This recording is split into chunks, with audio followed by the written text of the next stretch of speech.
This episode with Ben Andrews was one to be remembered. Ben is a bit of a legend, both when it comes to athletics. He actually broke the 4-minute mile. Yes, the at once inconceivable, impossible thing. He was able to do that. Additionally, he's gone on to do some more amazing things, including marrying an incredible wife. In addition to that, he's also built an incredible real estate business that has created quite the reputation for himself. He's done big volume for years and years. Additionally, he's also, which is even more important to him and to his clients, made a deep, deep impact on them. He's really followed and lived kind of the principles that Brian Buffini has taught and has reaped the benefits of doing so. And in this episode, Ben and I really go through what are the lessons that we're learning from this shelter in place, right? This time in which we're forced into our homes. What are the lessons we're learning at home and in business that we want to carry forward, that we want to have an impact on our life moving forward? It really caused you to rethink this time that we're in right now and see it as a very special time for you to evaluate what things are worth rushing back into once all the dust settles and what things are not. So I'm excited for you to listen to this episode. I'm excited for you to get to know Ben Andrews better. He's one of the most amazing people I've ever met, and it was such a pleasure to have him on the show today. Enjoy. I'd like to welcome you back to the Think Bigger Real Estate Show. I'm your host, Justin Stoddart, and absolutely honored and thrilled to have with me today a good friend of mine, Ben Andrews. For those that don't know Ben, he has done some amazing things in his life. In fact, his book will be released here, I would imagine sometime this year, and you're going to get to read it. You're going to want to read it yourself. I'm so excited. We'll talk a little bit about that. And he is actually, just kind of some things before I actually say hello to the gentleman. He's run under a 4-minute mile. He was Olympic trialist. I don't know if that's how you say that, and he's a top producing realtor that is 100% about referral and impacting people. Today's episode, this is what you're going to get if you tune in today. You're going to get all about how to have work-life balance now amidst this new quarantine life, as well as moving forward into this new world. What do we keep that we're now experiencing? So Ben Andrews, thank you for coming on the show today. Thrilled to have you here. Thank you for having me, man. It's an honor. Big fan of you. You're kind. Hearing you say that makes me grin. For those that are just tuning in and maybe want to get the entire episode, if in case you can't stay with us live, you'll find the full episode on YouTube. Be sure to go subscribe there, or your favorite podcast app. Just search my name or Think Bigger Real Estate and you'll find both. So again, the show is committed to bring you the biggest thinkers, highest achievers in the industry. And Ben Andrews is exactly that. So Ben, let's get into this really quick. I've got a question for you. What does it feel like to move around a track, 4 laps around the track in less than 4 minutes? Can you just explain? I don't think I'll ever experience that on my 2 legs in this life. Can you just kind of explain what that feels like? It's like sitting in a symphony, honestly. You got all these moving parts, and if you just focus in on one instrument, maybe it's the trumpet guy, those are your 2 legs going, and your heart, your blood, your muscles, everything's going, but there's just one thing that's moving around. And that's the closest thing I can do to put it into words. It's an amazing feeling. Looking back on it, can't believe I did it. It's amazing. Broke the 4-minute mile. What some people thought was impossible, that it was humanly impossible. You did. Wild. Yeah. You've gone on to do some amazing things. Convince Miss Heidi Andrews to marry you. That may have even been a bigger feat, Ben. That was the biggest close I've ever had. Yeah. And to keep her around is equally daunting. Well, isn't that the trick though, too? Again, this episode's committed to having great work-life balance. And I think anybody that has married up, and I think you and I both will quickly admit that we have, is that it's an ongoing sales job, right? Not that they're not deeply committed, but the best marriages are those where you're having to committed to re-signing every day. In fact, one of my great mentors, Scooter Braun, he's the guy that went out and found Justin Bieber, brought him to life, just an amazing individual. And he talked about how his commitment was to re-sign, right, his wife every week, like as if she wasn't committed yet, he had to re-sign her. And anyway, I think that's probably something that you've had to do to maintain such a wonderful marriage as you have. It is, and we work together too. So there's a whole nother component and element of bliss and frustration and communication. It's tough. It's work, but we enjoy it. Now, I know also, Ben, from our conversations previously, things always haven't come easy. I know you guys wanted to be parents for a long time, and it didn't come right away. And talk to us a little bit again as we get into this episode here, a little bit about how maybe when people don't see results showing up right away, right? Maybe in the real estate business, might be the fact that they want to have kids, maybe they just want to find the right relationship. What's the mindset that somebody has to kind of endure, right? And to Sure. kind of push through, knowing and having this kind of brightness of hope that something's coming, something good, something good will come of this. Well, I think first of all, it comes down to faith, whether you have a faith in something, bigger than yourself. I do, Heidi does.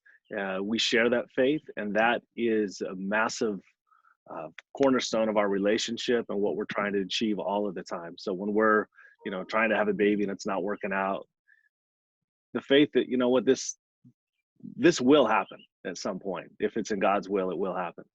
Same thing in real estate. I'm not worried at all right now with everything going on.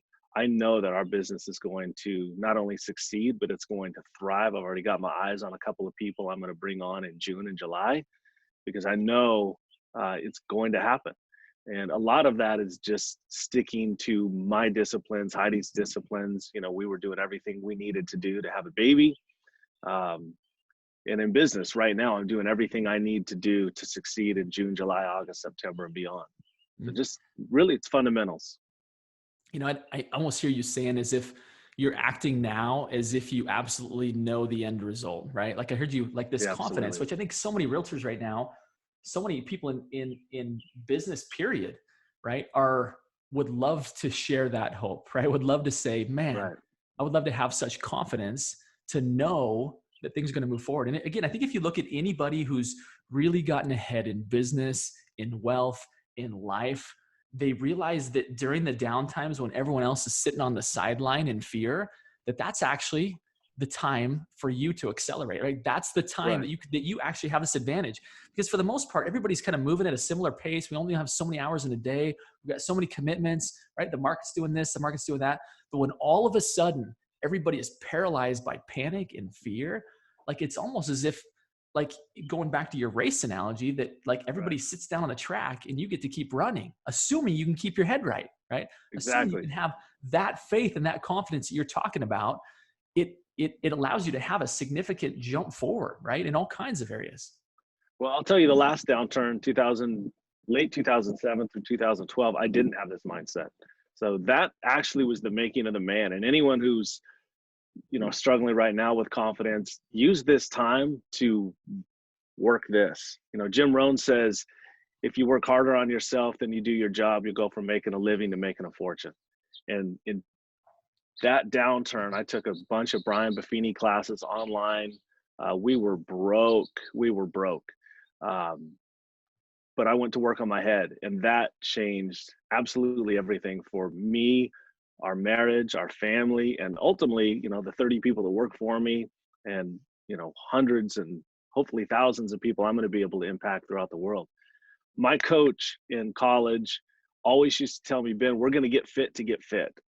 I was always like, the first couple of years, I'm like, this doesn't make any sense. And then one year, like in March, I was more fit than I'd ever been in my life. I could go run a 4-minute mile on a Tuesday afternoon. And the reason is because we were doing all of the little things to get fit so that we could really get fit. And it was that mindset of, okay, you might think this is your ceiling, but really it's up here. But you got to do all the things to get here so you can get here. For me right now, it's just calling through, I don't have a database. I have a people that call me friends, and I can call friends, and I'm just calling them and checking in on them. I'm not going to talk to them about real estate right now. If it comes up, it comes up. But I genuinely want to know how they're doing, how I can serve them, where they're lacking, where they're, struggling. We had a Facebook link that we put up a couple weeks ago, andrewsbyreferral.com/help. We had about 180 people sign up.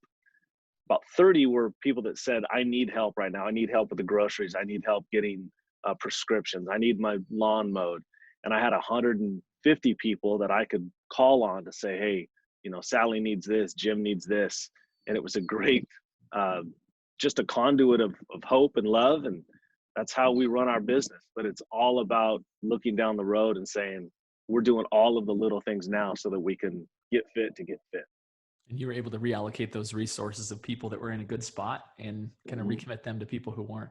And what a great opportunity for both sides, right? People that needed the Right. help and those that had help to give. Like what a blessing you were for both sides. Amazing. Right. And I think that really is the essence, Ben, of where I think real estate agents rise above industry disruption and become untouchable is that they're far more than just valuable during the transaction, but they really become, I think, like, what our common mentor teaches, the straw that stirs the drink. Like the realtor Right. is really at the center of the community, and if done properly, meaning that they've built deep relationships with everybody, so everybody trusts them and knows that their intent is to only better the client and the client's situation. Once you've done that, it really gives you leverage to be able to go offer help. And like you said, kind of Right. in that particular situation is mobilize forces, which is such a powerful thing. Absolutely. About 20 of the people that said, I want to help, they said they were riding a high for 48 to 72 hours after that, just by saying, hey, I'm here to help somebody. And they got out of their own way. They got out of their own, you know, I would call a mental quarantine. Yeah, we're stuck at home, but that mental quarantine is even harder than the physical.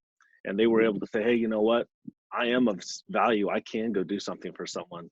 And just the simple act of signing up on my website to say, hey, I can help, really help them. Yeah. I want to talk about this kind of back to the fundamental. Again, I understand that you have this perspective that, everything's going to be better. Like it's only going to get better. Even if we're going through a storm right now, that storm is preparing us and strengthening us for a better situation in the future. Once you can really Right. kind of get your head around that, and I do believe that it ends up being a kind of self-fulfilling prophecy that if you actually believe that, then you start to qualify for certain help from above, right? I think you and I both Right. believe that. Secondly, I Absolutely. think you also start to see the world differently. You actually put on a lens, right? The reticular activator that we both, Right. have learned a lot about. We start to actually see the opportunities because we're looking for the opportunities, right? So you have that Absolutely. mindset of like, it's going to get better. And then I heard you talk about these fundamentals. Okay. So once you know that it's going to get better, then you go back to the fundamentals, almost like with, being fit to be fit, right? You guys were probably doing what, like everything from sprints to weightlifting to eating appropriately. I mean, all kinds of things, I would imagine, right? Right. Everything. Everything. Growing up, I think I have this philosophy from my family. I was we didn't have anything growing up. We weren't destitute, but we didn't have anything extra. And whenever something would go bad, my mom would pull us aside and say, hey, you know what? 1 year from today, this is all going to look different. And how will that look? And it was almost this game of, okay, if you can envision how things are going to look differently in 1 year from today, how's that going to look? And almost verbatim every single time. This is from me getting arrested and facing 15 years in jail. That's a whole other story. My mom said, how will this look 1 year from today? You're not guilty. How will this look 1 year from today? And I painted this picture in my head. I'm going to be doing this. I'm going to be doing this. I'm going to be here. I'm going to have these friends in my life. These people will be out. And 1 year from that day, everything was exactly how I had pictured it. I've envisioned having powerful people around me. I think that's probably you're a manifestation of that, my friend. I love this. Such a fun conversation. So once you have that, again, that kind of clear, bright picture of the future, then you really focus in on the fundamentals, right? Right. So let's talk about this with regards to family, right? Because we're talking about work-life balance. All of us right now, we talked about like this amazing reset that we're all having, right? We're being forced to stay home. We're being forced to cancel everything that is not absolutely essential. We're being forced to be with the people who we've chosen to be with, right? Our family. Right. Um, and talk to us a little bit about how that experience has been for you. I know some are like going crazy. Right. Some are like you and I described, like I'm having the time of my life. Like This is awesome. I don't have to decline a bunch of invitations. They've all been declined for me.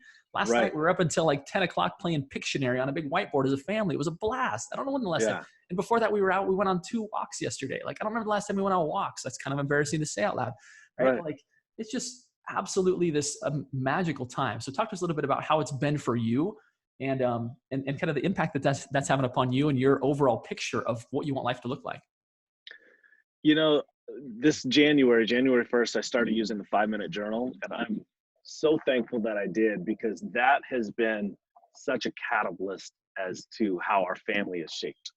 Um, you know, if you're familiar with it, you write down 3 things you're grateful for in the morning, what 2 things are going to make today great, and then 2 affirmations: I am X, I am X. And then at the end of the day, you write down what 3 things were great and what 2 things could have been better.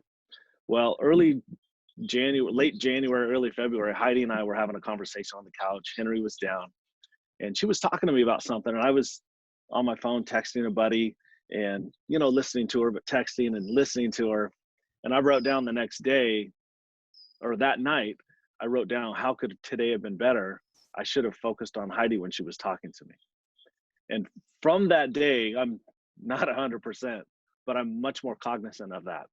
And that 5-minute journal, I've almost predicted my day. I'll write down in the morning, and I'm going to have great conversations with people today about this. Henry and I are going to spend 30 minutes one-on-one without any interruption. And that happens. And so it's just this mindset that is constantly, it's almost like you're tricking yourself into a better spot, a better family man, a better dad, a better realtor. I had a transaction this weekend, and I wrote down, I'm going to do every little thing that I used to do to get this house.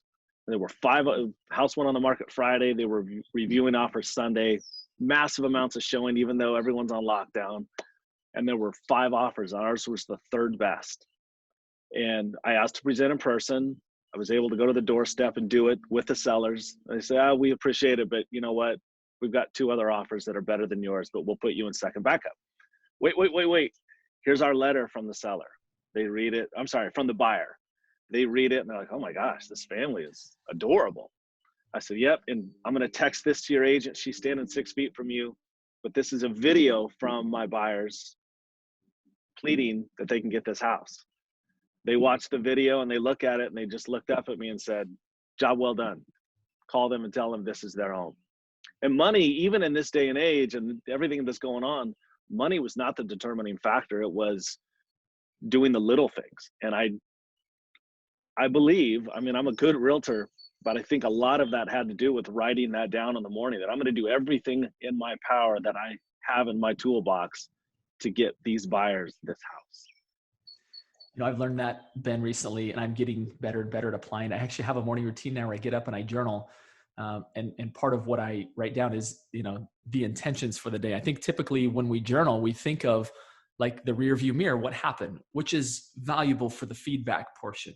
But I also Sure. think there's a component that many of us miss, which is the forecasting of what you want to have happen. And actually Exactly. you can actually program your life, program your mind, program your day, to where when you get to those situations, you've already decided, right? It's the same thing probably we teach our children growing up, like make the decision ahead of time before you get into a tempting situation.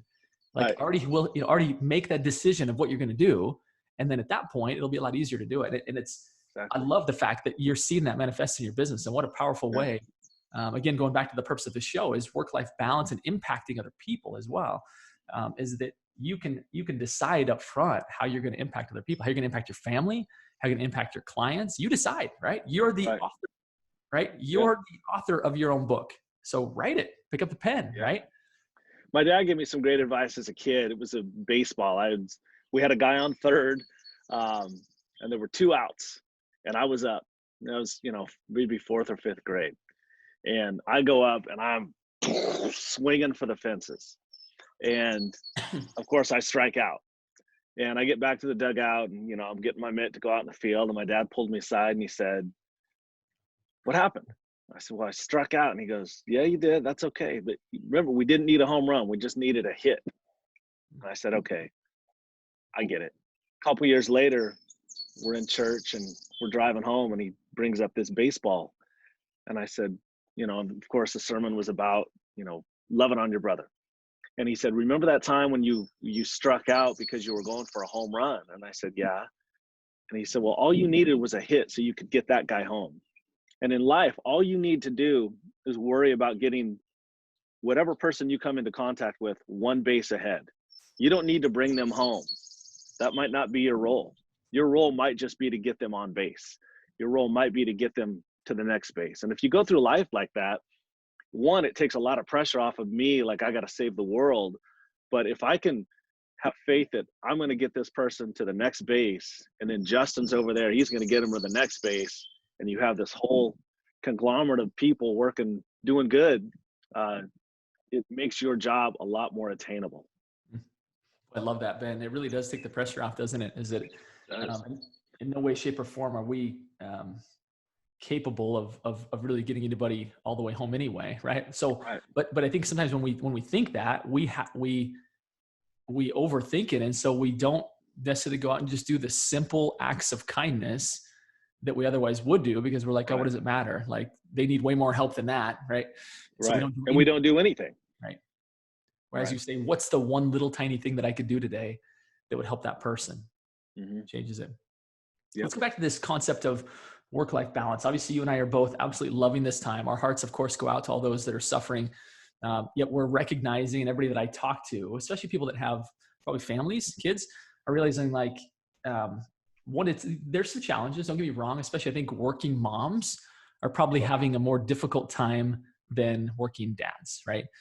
Because they're, I know, at least for me in my house, I'll speak this way. Like, my wife is all of a sudden the homeschool teacher of 5 children and trying to minimize our wrecking ball 2-year-old from destroying it or interrupting dad when he's on a show like this. They're doing a great job so far. Fingers crossed. So I know for her, like, she might have a totally different opinion of this, as will maybe real estate working moms, right? Who are trying to run a business from home with a bunch of kids and be homeschoolers. So, not to be insensitive to that, because that's probably a different conversation that I'll have with someone else who is in that spot, right? But between you and I, who are dads, who are working dads, who are oftentimes outside of the home, and we, are home in the evenings, maybe. Let's talk about what part of life you're absolutely loving now by being forced to be at home, and like, talk about how this is going to look like moving forward, how you're going to take some of these principles and apply them into life once this whole shelter in place is lifted. Right. Well, Heidi and I do work together, but she mainly works from home, and it's been eye-opening to see all of the different hats that she wears. Cook, clean, pick up after Ben, cook for Ben, cook for Henry, clean up after Henry. It's just everything. And now you throw in schooling on top of that, which I think she's pretty freaking awesome. So I think she could have been one of the best teachers around. But it's really identified for me what is important and what is not. To have that 20-minute idle conversation with someone in the parking lot. No, I'm going to go home. I'm going to see my family. I'm going to hang out with my family. One, Heidi needs relief to come in from the bullpen. I'm that guy. So having that, again, idle conversation with the guy in the office building next door, like, what am I doing? Like, I need to go home. And I will say that women realtors in particular, I think they have a massive advantage over men right now, because this market is all about care. The reason I love real estate is my mom got into it when I got into some trouble, and my mom could make as much money as a man. It's the only industry where a woman has an opportunity to make as much money as a man, sometimes more. And women care inherently more than men. And even if they don't, they can appear as though they do. And so I think every woman out there, if you're worried, struggling about your business going forward, if you just reach out to your database, friends, you're going to be just fine, because people are going to see your servant's heart. They're going to feel it, and it's going to set you up for an unbelievable late summer market. Interesting. Kind of lean into the natural gifts of nurturing that you already have. Right? Is that people need to be nurtured right now. I've been a kind of a big proponent of that, both within my industry as well as in within the industry that we serve, real estate mortgage, of like, don't hibernate right now. Like, do not let Netflix be your God right now. Like, reach out to people. They need you, even though like they may not have the coronavirus, like they've got the fear virus, right? They've got like the joblessness virus or the fear of joblessness virus. Like, there's just so much going on that people need human contact. And I think actually my guest yesterday mentioned that his favorite part about all this is just it's brought the humanity back into our business. The fact that bots and iBuyers don't solve all the problems, right? It's humans lead humans best. And Yeah. I think, I would agree with that. I went to Chipotle last night to get dinner for us, and this woman walked out with her husband, and she didn't have a mask on. He did, and he, you could see this, and you could see his eyes smile. And I stopped him. I said, "Hey, man, thanks for the smile." And he said, "You could see that?" And I said, "I could see it in your eyes." And he said, "Man, it feels good to help someone and to see someone see me smiling, even though I'm not smiling." And I said, "That's right. I mean, that's what this is. You're right. It's bringing out the humanity to all of us, so that we can all be a little more purposeful and intentional with everything we do, let alone real estate, but just, walking in the mailbox and talking to the neighbor from 6 feet apart. All of the calls I'm doing right now are a lot longer than they used to be. I could get through 30, 40 calls in a week with no problem. And now it's maybe 20, but those calls are much more uh, quality, a lot deeper, talking about a lot of stuff. And yesterday I talked to someone who said that he had gone down the Netflix trail, and, the Tiger King guy and all of that. And he started talking about, and he's a very good friend of mine. I've earned the conversation I'm about to tell you about, but he was so tunnel visioned with the virus. And I said, "Man, I didn't know you had it." "Oh, no, no, no, I don't have it." And I said, "Well, you're sure acting like you do, because mentally you've already been inflicted, and you have to get on the other side of that and say, I'm doing everything to be safe. But if you go through life as though you're already infected, all you're doing is pausing your life and, going backwards."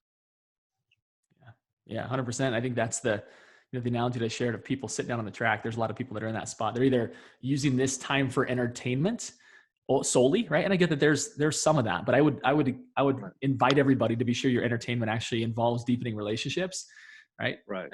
Things like walks and bike rides and board games, stuff that maybe you haven't done before. I know for me, what's going to look different for me, Ben, is I'm actually loving working from home. I think now is probably the most distracting time that I'll ever have at home because all my kids are home, right? Right. Moving forward, I could see a time when I go out on 1 or 2 days a week to go in face-to-face appointments. But Zoom meetings are super powerful. I can cover a lot They of are. ground really quickly, right? I'm Yes.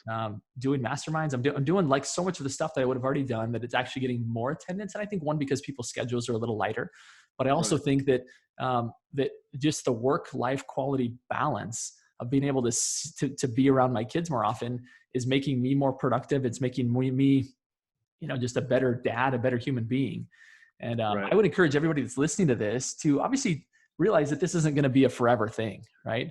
Now, will our world be changed forever? To some degree, yeah, I think so, right? Like we're going to have an awareness of what a pandemic looks like. We're going to be more careful Right. probably in the way we sanitize our hands and some other things. But we will get on the other side of this. We will beat the coronavirus, just like you've been. I'm 100% convinced of that.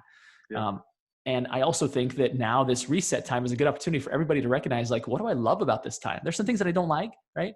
Kind of the fear and the kind of the news cycles and all that stuff. But what about the stuff that you do love?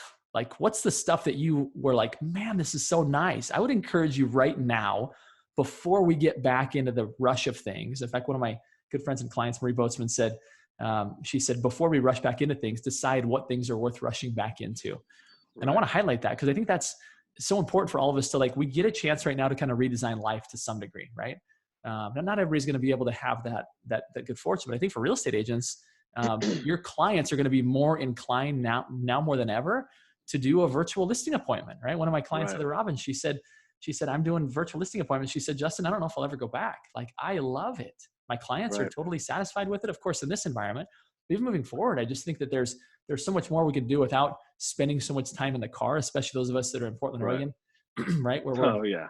putting an hour on every appointment, half hour there, half hour back, if not more, to get to and from. What if we were to reallocate that time in the home, right? That's what I'm doing right Right. now is I'm reinvesting it back in my personal growth or back into family relationships and or client relationships. And there's like so much more service that we can render and offer when we go about it that way, right? Exactly. I've done, I don't know, 20, 25 CMAs over the last week and a half, Wow. and just said, hey, and I do it on a Zoom, I record it, and I just email it to them. They're not asking for it. I just Yeah. want to be a service. Hey, the stock market's lost 30%. Your home hasn't. Here's what it's worth today. It's a 4 to 5 minute video, and Powerful. I've had 9 listing appointments from that, Wow. Wow. from home, and those will all hit the market once the dust settles. Hmm. And it's, to your point, we can be much more effective if we use the tools we have. And you know doing a yearly CMA is something I've always wanted to do. I'm going to get through everybody during this, Yeah. and my business will speak volumes from it.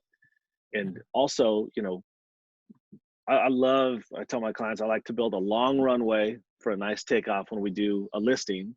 And I'll still tell people, I've got the wheel, you've got the gas. I can go as slow or as fast as you want to go. And obviously right now we need to go a little slower. Mhm. But it's allowed me to, FaceTime through their house and see what we need to do, what we need to take care of, things we need to get done beforehand without people coming into the house, whether it's getting the roof looked at. It's If we do the things we're supposed to do, which we can do, just because we're stuck in our house doesn't mean we can't. You know, what Buffini say, principles stay the same, tactics change. Yeah. And so these tactics right now are what I'm using to my advantage so that I know I'm going to be slammed later this year. Heidi's talking about, are we going to go to Disneyland? Are we going to go to San Diego? I'm like, I hope, but I know I'm going to be busy. Yeah. But with that, you can also do that from Zoom anywhere in the world. You can, last week I did a Zoom, presented my buyer's offer to the realtor and the 2 sellers who were one was at work, one was at home. So we had 4 people in the Zoom call, and I love presenting an offer in person, and now it's a lot easier to do. Yeah. I don't know if you saw that Redfin dropped 47% of their agents, Yeah. uh, Furloughed. furloughed. Like I said, we just brought on a couple. I'm slammed right now, and I think it speaks volumes to doing things relationally. I know there's other models and there's a lot of different ways to skin the cat, but I think right now is a great time to reinvest into the people and that already like and trust you. Yeah. There's some things that don't go out of style, and having relationships of trust, and having, and in addition to that, having a value Right, that people need you, right? And that there's a positive return for having you in the transaction. I don't think that ever goes out of style. right. Um, so man, this has been such a fun conversation. We're already 30 minutes in. We probably better wrap it up. I'd love to have a conversation with you all day long. But we'll do We'll that. do it sometime. We had some other time. That sounds great. Let me ask this final question, Ben. You've done some amazing things. I can't wait for your book to come out. Have you put a name to it yet? What's the name of this? Not yet. I've Okay. got a couple that I'm moving around, but Okay. yeah, not yet. Now, I would encourage, before I ask the signature question of the show, I want to encourage everybody that's still listening to go find Ben Andrews' podcast. It's the Ben Andrews Show, right? Ben Andrews Show? Yes. Okay, Yep. Ben Andrews Show. Thank He you. sent me an episode. Like, I love it. Like, Thank you. like if you've loved this time with Ben and you didn't know Ben before, you can get more of Ben. So go find him on your favorite Who podcast. doesn't need more Ben? Come I know, on. right? About time somebody agrees with me on that. So let's end with this question, Ben. You're obviously a big thinker, right? You've done some impressive things in life and impacted a lot of people, which is probably the great legacy that you'll leave. Even better than how fast you moved around a track at one point. It'll be the people whose lives you touched. So you are a big thinker. Thank you for being that way and for being on there it is, Think Bigger Real Estate Show. What does a guy like you do to continue to be a big thinker, to continue to expand your own possibilities? Teach us. I think it goes back to my days in college. We had a guy on our team that was so much more talented than any of us. And one day, locker was empty. And I said, Coach, what happened to so and so? And he said, he doesn't get to be on our team anymore. And I said, well, what do you mean? And he said, back to this analogy, he said, we're all right here and we can all get here. But if he's here, we're only going to get here. And my job is to get as many people here as I can. And so I'm not going to let the most talented guy on our team kill it and ruin it for everybody else. So for me to be a big thinker is truly shedding people in my life that are constantly negative, that walk into a room and say, oh gosh, look at that guy's outfit, or whatever the case might be. I don't allow those people in my life. Gracefully, I discard them. And I think that's the biggest thing. My circle appears to be very big, man, Ben, you're the most social guy in the world. But if it comes down to it, I've got 10, 12 people that I call on that are solid. I think the other thing I do is I've got a great group of men that we meet with regularly that are all, dads, husbands, most are business owners. And it's just a great time to be grounded with them. They're my anchor, not ankle. And again, with the 5-minute journal in January, something else I've done this year, Buffini talks about the 5 circles, personal, business, family, financial, spiritual. And in December rather, I reached out to 5 different people and I said, I need you to be my anchor in this circle all year. I need you to be my anchor in this circle. And so I've built this, what I would call my mentors and the people that are going to bring me to a higher level in each circle. And it's been, especially with this going on, the best thing I could have done to get myself around. And then, of course, having an awesome wife that keeps me grounded and doesn't necessarily believe the world needs more Ben. So that's so funny because I get that at home as yeah. well. Like, all right, yeah, you're pretty cool. Now take the garbage out. Yeah, exactly. Cool. Yeah. I love it, man. Well, this has been such a pleasure. I want to thank you so much for everything you pour into me and to so many people and into the audience today. Appreciate you very much. You're just somebody who I deeply admire, and I'm so grateful for our friendship. And with that, I want to invite everybody who's listening here today to take the lessons that Ben has shared with us, the principles he's taught, and the principles that he lives by. That if you follow this man, if you go follow his podcast, if you get his book when it comes out, it'll be an opportunity for you to think bigger, to become an even bigger thinker, higher achiever. And these final 3 words I'll add, which are go, think bigger. Ben, thank you so much for helping us do that today. Appreciate you, my friend. Thank you. Appreciate it. Quite an honor. All right, buddy. Live stream is off. Hi, dude. Thank you so much. That's awesome. Appreciate it, dude. Super fun. That's good stuff. I'll send you kind of post-production stuff if you want to push it out. I'd love it. Awesome. Yeah, absolutely. Thanks, man. Appreciate you, brother. You're the man, dude. You too, buddy. Talk here. Bye-bye.